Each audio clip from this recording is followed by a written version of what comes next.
Hello guys, welcome to our YouTube channel study with M. आज मैं आप सभी के लिए काफ़ी इंपॉर्टेंट क्लास लेके आई हूँ। तो देखिए, आपके आगामी उत्तराखंड के सभी एग्जाम्स के रिगार्डिंग आज मैं आप सभी के लिए जीके जीएस एंड उत्तराखंड के मोस्ट इंपॉर्टेंट क्वेश्चंस की सीरीज़ लेके आई हूँ।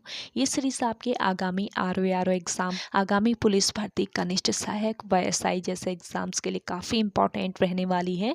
और इस सीरीज़ के अभी तक आप लोगों को 5 पार्ट ऑलरेडी प्रोवाइड करा दिए गए हैं। आज ये 6th पार्ट है। अगर आप लोगों ने पुराने पार्ट्स नहीं देखे हैं तो आप स्टडी विद एम पर विजिट करके देख सकते हैं।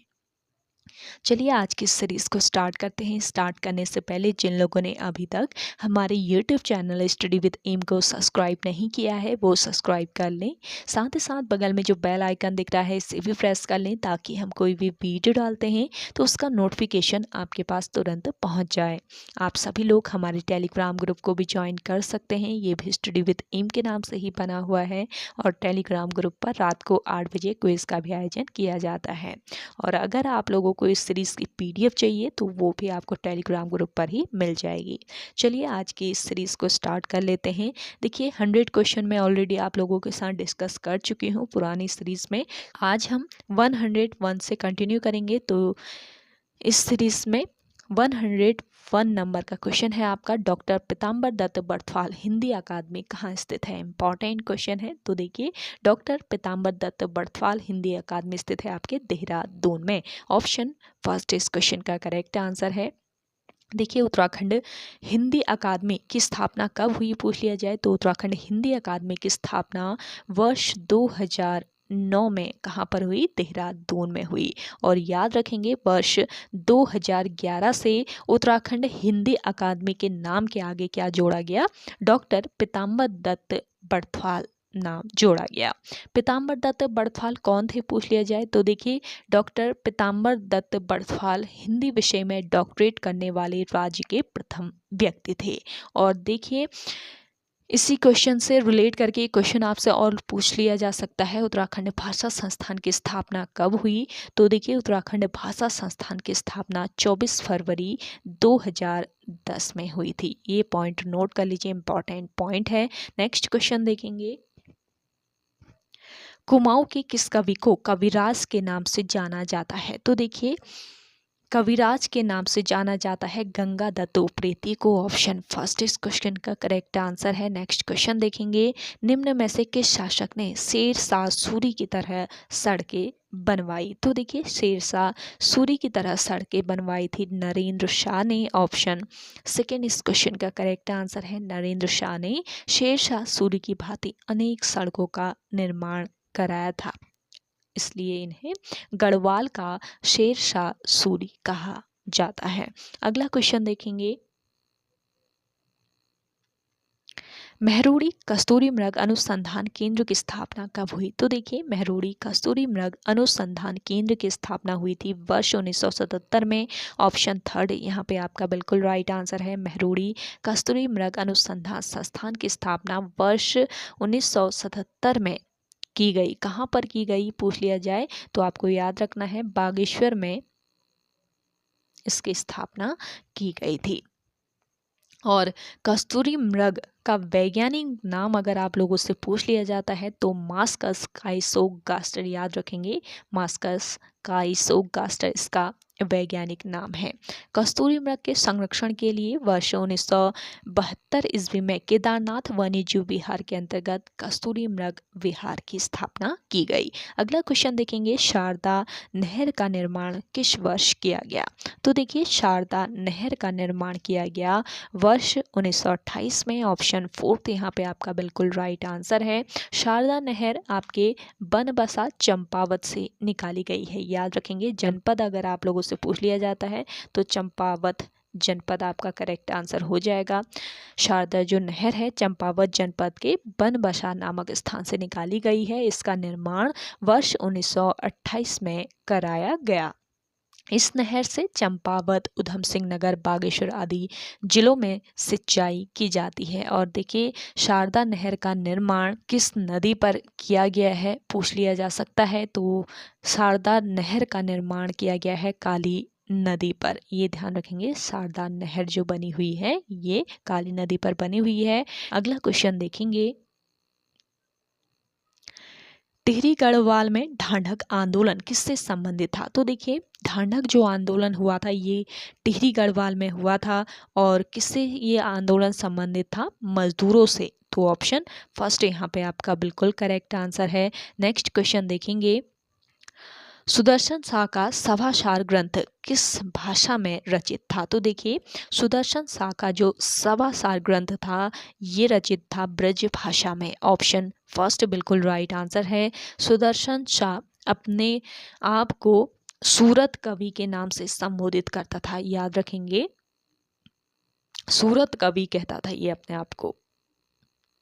और टिहरी की जनता इसे बोलांदा बद्रीस कहती थी। सुदर्शन शाह ने कवि सूरत के नाम पर सभासार ग्रंथ की रचना 7 खंडों में की। और सभासार ग्रंथ में किस भाषा का प्रयोग किया गया है पूछ लिया जाए तो ब्रज भाषा आपका राइट आंसर हो जाएगा। नेक्स्ट क्वेश्चन देखेंगे, भक्त दर्शन का संबंध किस जनपद से है? भक्त दर्शन का संबंध है पौड़ी गढ़वाल से। डॉक्टर भक्त दर्शन ने अनेक उपयोगी ग्रंथ लिखे और संपादित किए। और वे वर्ष 1988 से वर्ष 1990 ईस्वी में उत्तर प्रदेश हिंदी संस्थान के अध्यक्ष भी रहे। और वर्ष 1952 में इन्होंने लोकसभा में गढ़वाल का प्रतिनिधित्व किया था और 4 बार जीत हासिल की। इसके अलावा जहरी खाल पीजी कॉलेज का नाम इन्हीं के नाम पर रखा गया है। मूल नाम अगर पूछ लिया जाए भक्त दर्शन का क्या था तो याद रखेंगे राजदर्शन। राजदर्शन इनका मूल नाम था। भक्त दर्शन ने अपने नाम से जाति सूचक शब्द हटा दिया था। और वर्ष 1939 ईस्वी में भैरव दत्त धुलिया के साथ मिलकर इन्होंने लैंसडाउन से एक पत्रिका का प्रकाशन किया। और इस पत्रिका का नाम क्या था? कर्मभूमि। कर्मभूमि पत्र का प्रकाशन किसने किया था पूछ लिया जाए तो भैरव दत्त धुलिया और भक्त दर्शन ने मिलकर वर्ष 1939 ईस्वी में इस पत्रिका का प्रकाशन किया। कहाँ से? लैंसडाउन से। याद रखेंगे लैंसडाउन। तो कहाँ से किया, कब किया, किसने किया, संपादन किसने किया, सब तरीके के क्वेश्चन आपको याद रखने हैं ताकि आयोग आपसे कोई भी क्वेश्चन पूछे आप बिल्कुल करेक्ट कर लें। अगला क्वेश्चन देखेंगे, एबट पर्वत उत्तराखंड के किस जनपद में स्थित है? तो देखिए, एबट पर्वत ये स्थित है आपके कहाँ पर? चंपावत में। ऑप्शन फर्स्ट बिल्कुल राइट आंसर है। एबट पर्वत जो है ये चंपावत जनपद के लोहा घाट में स्थित है। और ब्रिटिश शासन के दौरान अंग्रेज अधिकारी जॉन हेराल्ड एबट ने इस पर्वत की खोज की, इसलिए उन्हीं के नाम पर इसका नाम एबट पर्वत रखा गया है। वर्ष 1930 ईस्वी में हेराल्ड एबट जो थे इन्होंने इस पर्वत पर एक चर्च बनवाया था। अगला क्वेश्चन देखेंगे, गौरव दिवस किस महान विभूति की स्मृति में मनाया जाता है? तो देखिए, गौरव दिवस मनाया जाता है पंडित गोविंद वल्लभ पंत की स्मृति में। ऑप्शन 4 तो बिल्कुल राइट आंसर है। देखिए, पंत जी का जो जन्म है ये कब हुआ था? 10 सितंबर 1887 को अल्मोड़ा के खूंट नामक गांव में हुआ था। और प्रत्येक वर्ष 10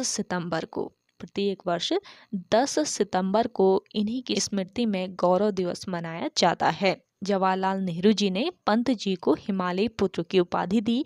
और देखिए, वर्ष 1946 ईस्वी में ये गोविंद वल्लभ पंत जी जो हैं ये उत्तर प्रदेश के प्रथम मुख्यमंत्री बने। वर्ष 1955 ईस्वी में देश के गृह मंत्री ये बने। और वर्ष 1957 की अगर हम बात करते हैं तो वर्ष 1957 ईस्वी में इन्हें भारत रत्न सम्मान से सम्मानित किया गया।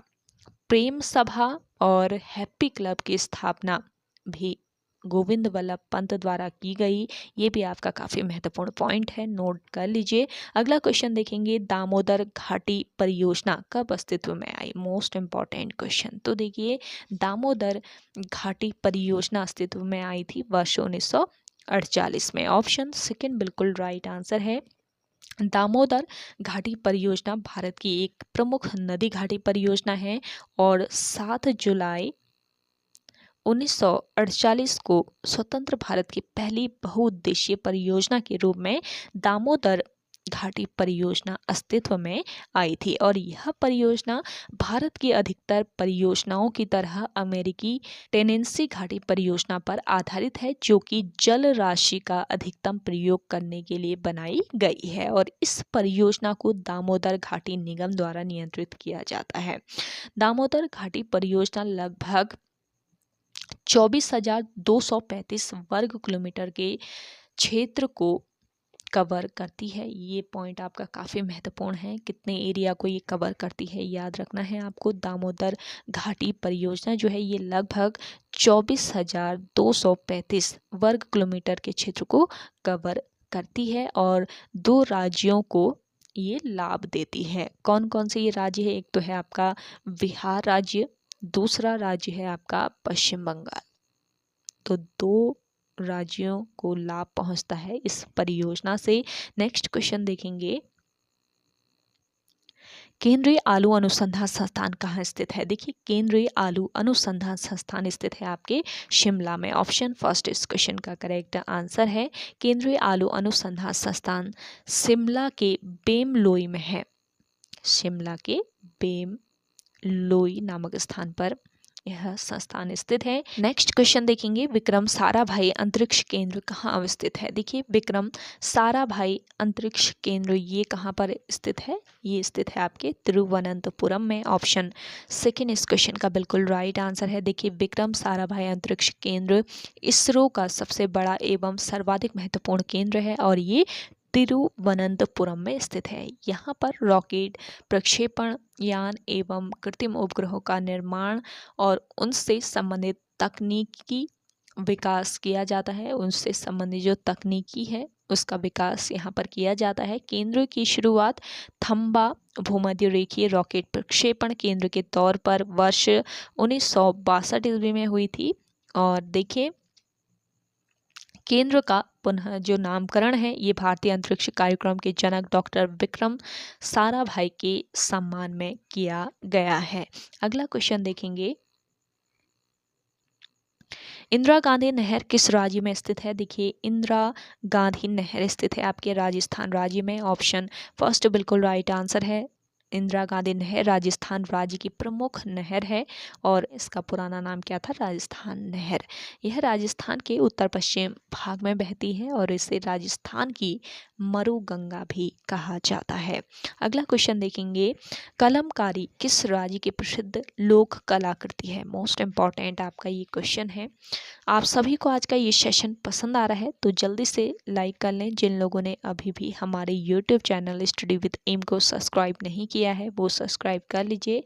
साथ ही साथ आप लोगों को शेयर करना है सेशन को ज़्यादा से ज़्यादा अपने दोस्तों के साथ अपने व्हाट्सएप ग्रुप्स में। कलमकारी किस राज्य की प्रसिद्ध लोक कलाकृति है? तो देखिए, कलमकारी जो है ये किस राज्य की? आंध्र प्रदेश राज्य की प्रसिद्ध लोक कलाकृति है।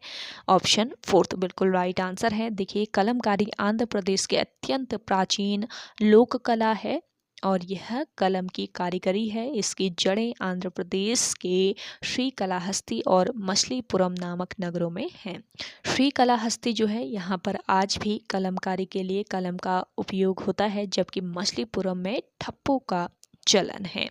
अगला क्वेश्चन देखेंगे, यूनेस्को का मुख्यालय कहाँ स्थित है? देखिए, यूनेस्को का मुख्यालय है कहाँ पर? पेरिस में। ऑप्शन फर्स्ट बिल्कुल राइट आंसर है। संयुक्त राष्ट्र शैक्षिक वैज्ञानिक तथा सांस्कृतिक संगठन यानी कि यूनेस्को संयुक्त राष्ट्र का एक घटक निकाय है। इसका कार्य शिक्षा, प्रकृति तथा समाज विज्ञान, संस्कृति तथा संचार के माध्यम से अंतर्राष्ट्रीय शांति को बढ़ावा देना है। और संयुक्त राष्ट्र की इस विशेष संस्था का गठन कब हुआ पूछ लिया जाए तो 16 नवंबर 1945 को इसका गठन हुआ यूनेस्को का। अगला क्वेश्चन देखेंगे, अंतर्राष्ट्रीय युवा दिवस कब मनाया जाता है? देखिए, अंतर्राष्ट्रीय युवा दिवस आपके 12 अगस्त को मनाया जाता है। ऑप्शन थर्ड यहाँ पे आपका बिल्कुल राइट आंसर है। नेक्स्ट क्वेश्चन देखेंगे, उगादि नामक त्यौहार किस राज्य में मनाया जाता है? देखिए, उगादि नामक त्यौहार आपके कर्नाटक राज्य में मनाया जाता है। ऑप्शन फर्स्ट इस क्वेश्चन का राइट आंसर है। उगादि या युगादि, जिसे संवत्सरादि के नाम से भी जाना जाता है, इसे संवत्सरादि के नाम से भी जाना जाता है और हिंदू कैलेंडर के अनुसार नए साल का ये दिन है और भारत के आंध्र प्रदेश, तेलंगाना, कर्नाटक राज्यों में मनाया जाता है। इंपॉर्टेंट आपका ये क्वेश्चन है, ध्यान रखिए। अगला क्वेश्चन देखेंगे, राष्ट्रीय बायोश्री योजना की शुरुआत कब हुई? राष्ट्रीय बायोश्री जो योजना है इसकी शुरुआत वर्ष 2017 में हुई। ऑप्शन 4 तो यहाँ पे आपका बिल्कुल राइट आंसर है। और इस योजना की शुरुआत कहाँ पर की गई थी? आंध्र प्रदेश में इसकी शुरुआत की गई थी। 1 अप्रैल 2017 को इसकी शुरुआत आंध्र प्रदेश राज्य में हुई थी। राष्ट्रीय बायोश्री योजना के तहत देश के 207 जिलों का चयन किया गया। अगला क्वेश्चन देखेंगे, मधुबनी किस राज्य की प्रसिद्ध कलाकृति है? इंपॉर्टेंट क्वेश्चन है। मधुबनी जो है ये बिहार राज्य की प्रसिद्ध कलाकृति है। ऑप्शन फर्स्ट बिल्कुल राइट आंसर है। देखिए, मधुबनी चित्रकला अथवा मिथिला पेंटिंग मिथिला क्षेत्र जैसे बिहार के दरभंगा, पूर्णिया, सहरसा, मुजफ्फरपुर और इसके अलावा मधुबनी एवं नेपाल के कुछ क्षेत्रों में प्रमुख चित्रकारी है और प्रारंभ में रंगोली के रूप में रहने के बाद ये कला धीरे धीरे आधुनिक रूप में कपड़ों, दीवारों और कागज पर उतर आई। तो ओके गाइस, आज के सेशन में इतना ही। आई होप आप सभी को आज का ये सेशन काफ़ी पसंद आया होगा। अगर आप सभी को आज का ये सेशन पसंद आता है तो इस सेशन को लाइक कीजिए, शेयर कीजिए। जिन लोगों ने अभी तक हमारे YouTube channel study with M को सब्सक्राइब नहीं किया है वो सब्सक्राइब कर लें। तो चलिए मिलते हैं एक नेक्स्ट इंटरेस्टिंग वीडियोज़ के साथ। तब तक के लिए धन्यवाद।